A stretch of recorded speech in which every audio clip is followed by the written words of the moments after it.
Good day mga sano. Ngayon ay magluluto ako sa video kong ito ay magluluto ako ng crispy pata para mamayang pang New Year. So, pakukuluan muna natin at saka pagkatapos ibilad para hindi siya magtalsikan pagkaluto. At saka masarap yung resulta, maganda yung resulta. So, stay tuned. Ayan yung ating crispy pata mga sano, pakukuluan na natin. Lagyan natin ng pamintang buo. Ayan. Pamintang buo.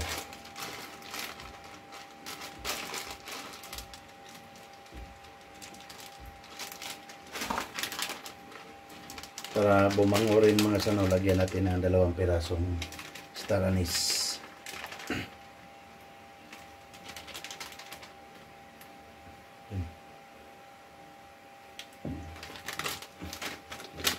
Siyempre mga sano, laurel o bay leaves.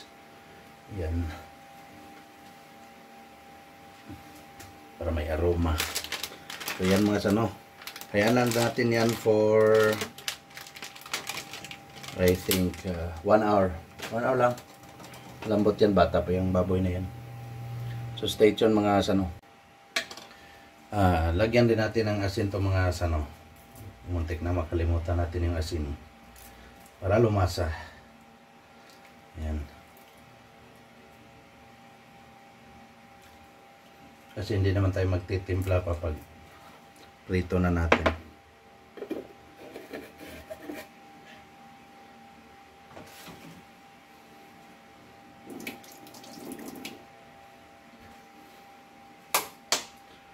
Saka ang gawin natin pampalasa mga sano, fish sauce, patis. Huwag na tayong yung mga yan, magic sarap or yan lang. Ayan mga sano, kumukulo na siya. Huwag lang natin tanggalin yung mga impurities kasi pupunasan naman natin yan bago ibilad. So yan lang yan natin mga sano.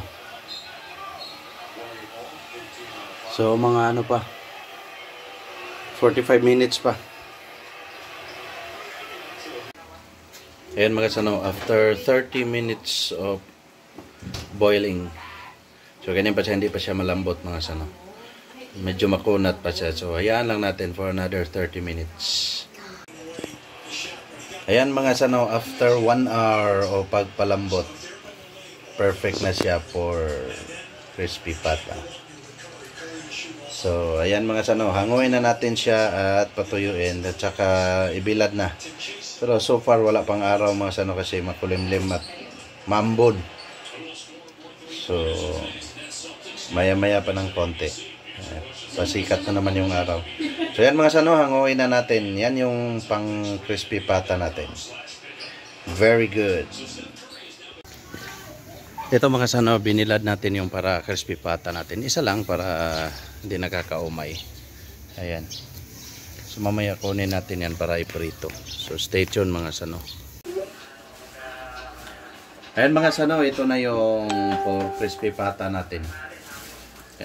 Ako crispy pata. So nagpapainit lang tayo ng mantika. So wala, iwas pusoy na tayo mga sano kasi binilad na na natin, binilad na. So hindi na yan tatalsik-talsik. So say hi here. Come on. Hi, mag-subscribe ka, haha. Not yet. Mag-subscribe, manasal. Oh, here. Oh. Ay, naku yung kulit. So, there mga sano. Painitin lang natin yung natin. Mantika. Mantika. So, magugas muna ako ng pinggan. Okay. Ayun po. Alaka. Shoot! Shoot! Shoot here! Shoot here!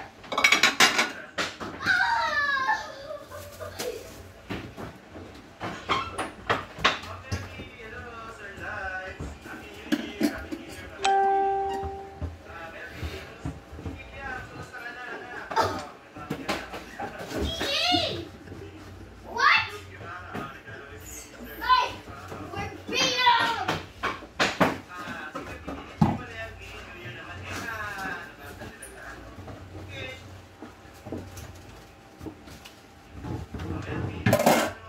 Order, my son. Hingay ng bata.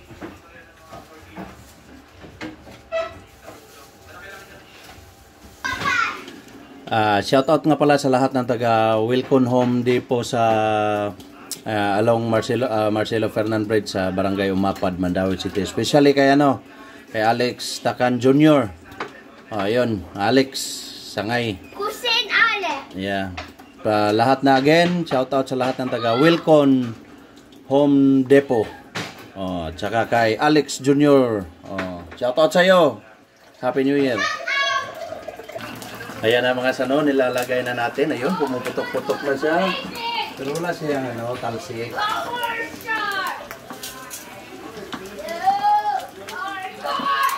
Ayun. Amazing. Hindi siya tumatalsik mga sano. That's the beauty. Ayan o. Ayan. Ayun, tumalsik. Nagpan. Isa. Yun lang yun. Hindi rin tatalsik.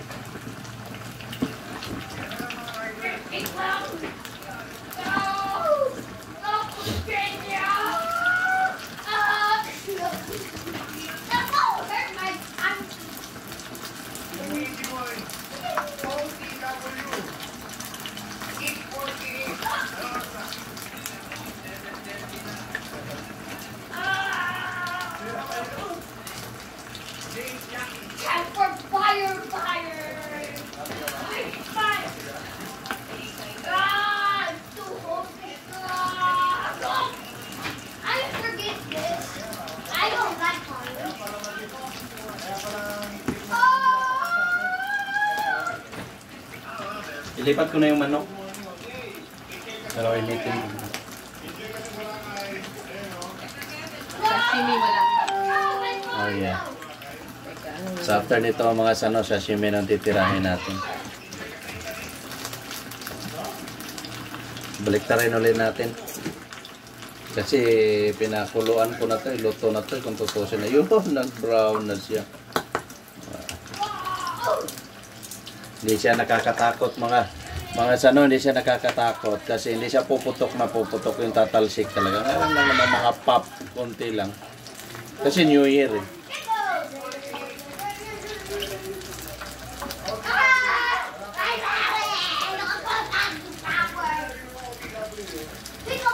So pagpahingahin muna natin to mga sano.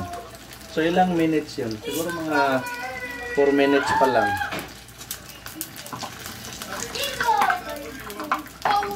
Para may second frying tayo mga sano.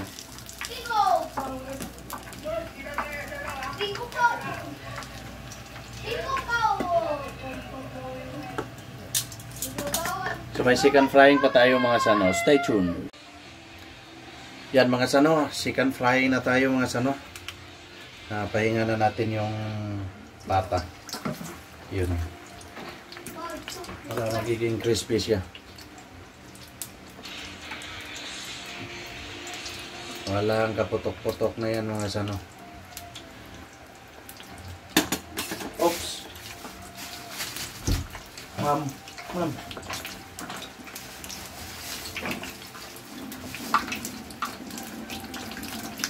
Belly part.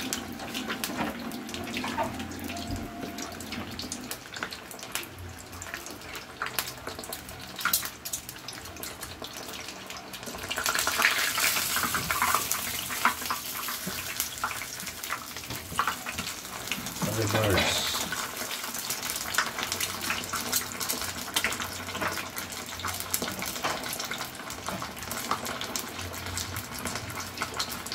Tuloy-tuloy lang natin yan mga sano, hanggang sa mag-brown talaga.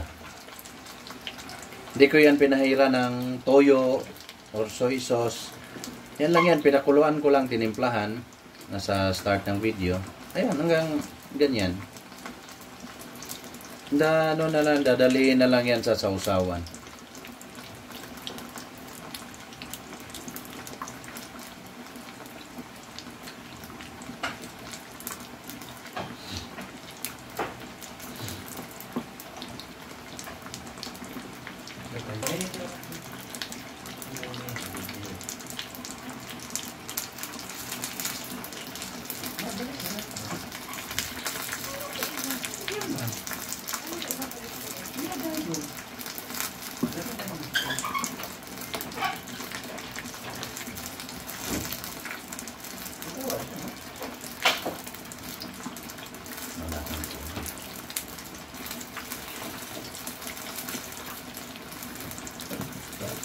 Balik rin natin ulit mga san.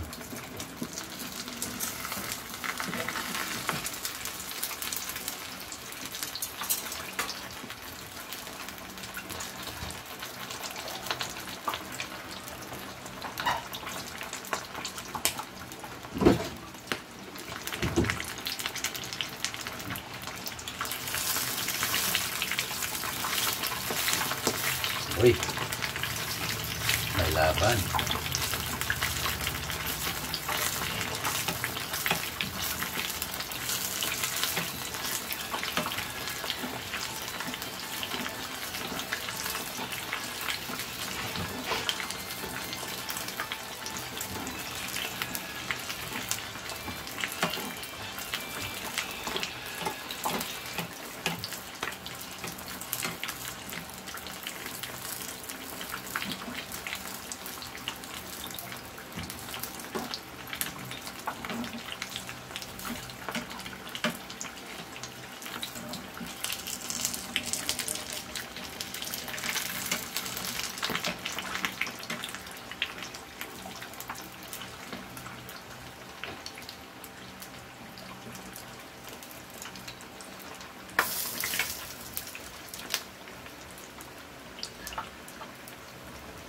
Yan, nagumpisa na siyang mamula-mula mga sano.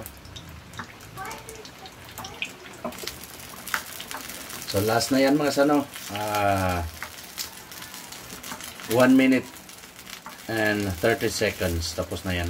Hahanguhin na natin to.